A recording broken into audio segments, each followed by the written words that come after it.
We grow up believing that evil has a face, cruel tyrant villains, psychopaths. But what if evil is much quieter than that? What if he is in you? Yes, in you. In automatic gestures, the words spoken in the heat of anger, in secret pleasure to see someone fail. Many times we are cold, selfish, and cruelly indifferent, even without any benefit, even without reason. How many times have you silent in the face of an injustice? How many times have you chosen to ignore the suffering of others, not to get involved? How many times have you justified your own cruelty by saying, "I was just my head hot"? Maybe evil don't start with monsters. Maybe he starts when good people just stop caring. Today, let's explore an uncomfortable question. How do good people become bad? And the answer is not in a major tragic event, but in the small decisions we make every day, or we stop making.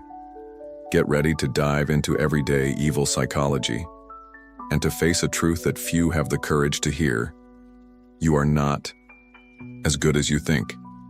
Most people believe that wickedness is always active, stealing, hurting, manipulating, destroying.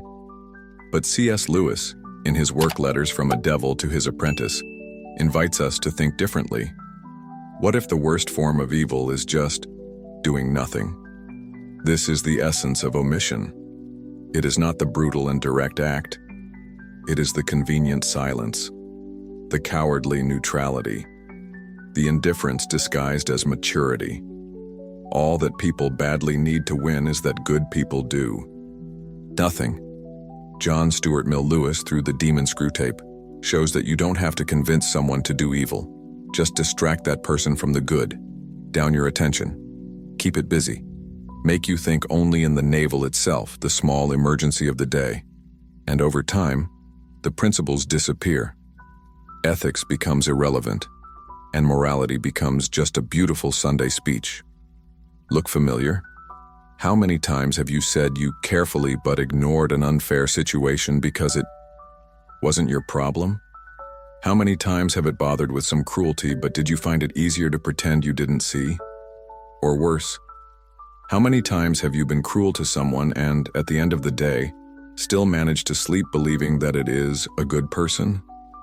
Omission is a sophisticated form of evil. It happens when we stop acting according to our values, but we maintain the speech. And this abyss between discourse and action, between morals and attitude, is where evil, disguised as goodness, is born. Lewis shows that the devil doesn't want you to become a killer. He wants you to keep living as he always lived, commonly distracted, decently selfish, and totally harmless. Tell me who you walk with and tell you who you are. You have probably heard this sentence, but you may never understand how literal it is. C.S. Lewis, in A Devil's Letters to His Apprentice, reveals a subtle and efficient strategy of demons. Use the victim's social circle to erode their morality slowly. Screwtape, the experienced devil, does not say, "Make him commit a great evil." He says, "Put it among people who despise virtue, but do it with charm." The patient begins to surround itself with individuals considered sophisticated, rational, intellectual. But that mock goodness. They despise the faith. They find any attempt at morality something silly, outdated, naive. And to be accepted in this group, he begins to laugh at the same jokes, to relativize your values, to leave your convictions aside in the name of social acceptance. The person prays in the church but mocks faith at dinner with friends. This is the division that the devil wants. This is the fragmented personality. The problem here is not just the company. It is the psychological effect that it generates. The feeling that your values should be stored in your pocket so that you fit. And that's how good people become bad. Not because they want evil, but because they have gradually abandoned their commitment to good. And in this process, you don't even notice. One day you wake up and no longer know what is right or wrong. You only know what is convenient. This is silent brutality, the cruelty that hides behind good clothes, smart jokes, and elegant social meetings. Deep down, Lewis asks us, are you becoming who admires, or just imitating who surrounds you? One of the biggest dangers pointed out by C.S. Lewis in A Devil's Letters to his apprentice is the disconnection between what we think is and what we really do. That is, the fantasy of goodness we create about ourselves. Screwtape, the demon mentor, teaches the following. Let the human imagine that he is a good person, who think of great acts of generosity, that dreams of donating all his inheritance to charity, but make sure he never does any of this. This fantasy serves to anesthetize consciousness. One thinks it is good just because it thinks to be good, and not because it actually acts with kindness. She believes, in her own ideal image, that she loses the ability to see her little daily cruelties. Shouted with someone on the street? Was it rude to a friend? Did you ignore anyone who needed help? All of this becomes irrelevant, because the fantasy of being someone essentially good drifters reality. Worse, this idealized self-image becomes a kind of emotional crutch. The person thinks, it doesn't matter if I was rude to someone today. One day, I'm still going to do something great around the world. But that day never comes. And meanwhile, ordinary wickedness accumulates, without guilt, without remorse, without break. According to Lewis, this is the perfect plan of demons. Maintain virtue in the kingdom of imagination, while selfishness commands the practice. This abyss between thinking and acting is what allows people to perpetuate the greatest violence of everyday life. And then I ask you, are you practicing good, or just imagining that one day you will do? C.S. Lewis deepens a powerful reflection. Many people do not become evil for malice but out of pride. They believe so much in their own kindness that they are unable to do evil. And that's where it all starts to crumble. Screwtape, the manipulative devil, guides his apprentice Wormwood to feed in the human mind an inflated sense of moral self-sufficiency. Let him think he's better than others, that he is fairer, smarter, more correct. So any attitude of yours, however cruel, will be justified. And this is a subtle and devastating trap. Because when someone convinces herself that she is always right, she begins to believe that all she does is morally justifiable. Screaming at someone becomes a necessary correction. Humiliating the other becomes telling the truth in the face. Acts of aggression are traded of justice or defense of truth. Gradually, the person fails to hear, to question himself, to doubt his own intentions. And here is irony. The more convinced one is of his own kindness, the more dangerous he becomes, because it no longer recognizes the signs that it has deviated from the way. Nietzsche already said, those who fight monsters should take care not to become one. Lewis shows that demons love this type of person, right on the outside, inside. Someone who, in the name of his virtues, feels superior to others, and therefore believes he has the right to judge them, condemn them, and even punish them. This illusion of superiority creates moral monsters. People who believe so much in the right side that becomes unable to see their mistakes. This is the question that remains. Do you act kindly or vanity? Do you help others out of empathy or for pleasure in feeling better than them? The image that many people have from evil is cinematic, a villain laughing, architecting sadistic plans, dragging humanity for destruction. But C.S. Lewis, like Hannah Arendt and other thinkers, invites us to look at another kind of evil, a silent evil. Routine, daily life, the ordinary evil, the one who is born from the carelessness. That grows in the omission, that feeds on convenience. In the book, Letters from a Devil to Your Apprentice, Screwtape says, we don't have to seduce man with great temptations. He is enough for him to surrender day after day to minor moral neglect. And that evil, most of the time, does not arrive with horns. He arrives disguised as indifference, of impatience, of casual selfishness. From a cruel joke here, an injustice ignored there.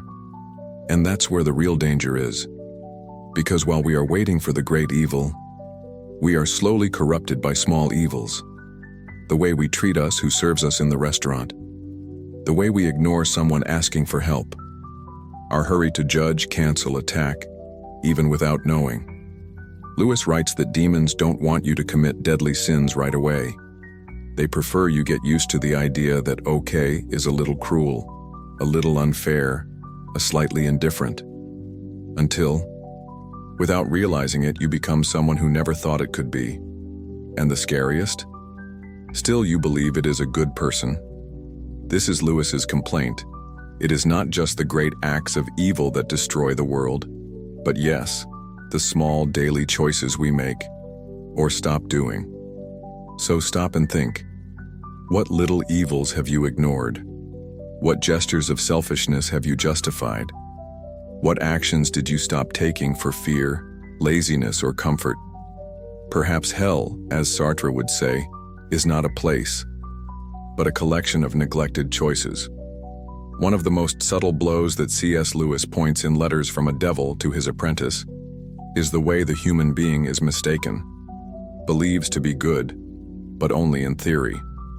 Screwtape, the experienced demon, guides his apprentice to encourage the victim to imagine great gestures of kindness, donate to charity, save lives, live as a moral example. But all this just in the imagination, never in practice. The mind of the person is concerned with high fantasies. While in the real world she treats her parents badly, humiliates colleagues, acts with indifference or pride. This is the perfect trap. Believe that you are good because you imagine you could do good, even if you never really did it. Lewis explains that this kind of self-linking is one of the easiest ways for moral degradation. Worse, the person keeps believing that he is on the right track. The man imagines that he will be generous in the future, but today, it treats the market cashier with contempt. The fantasy of goodness is dangerous because it relieves us of the responsibility of the now. It gives us the illusion that we will be good when needed, but never when it is possible. Real kindness is not a promise to the future. It is made of small actions in the present, of respect, of empathy, of integrity. And so, Lewis makes a powerful warning. The longer you spend fantasizing your kindness, the less time you have to practice it. So, reflect with sincerity. Is your kindness real or just idealized? Are your actions compatible with your image of yourself? Because in the end, the difference between good and evil can be exactly there, between what you believe to be and what you really do. The line between good and evil is not drawn between nations, religions, or ideologies. It is drawn within every human being. We all have the ability to perform small acts of compassion or little cruelties that are accumulating. The real question is not if you are a good person. The real question is, are you living according to the values you say you have? C.S. Lewis reminds us that evil rarely begins with great decisions. It starts with small concessions, with the normalization of indifference, with the choice of not caring. And so the choice for good is also a daily battle, not made of great gestures, but of small resistances, small gestures of humanity. If this video made you think, or maybe even suspect yourself, then he fulfilled his role. Now I want to hear you. Do you believe that good people really become bad? Have you ever felt that you were moving away from your own values without even realizing it? Comment here below. Let's expand this conversation in the comments. Your point of view is fundamental to this debate. And of course, if you enjoy intense reflections like this, leave the like, subscribe to the channel, and activate the bell. Thank you so much for accompanying so far, and we see each other in the next dive into the human mind. Until later.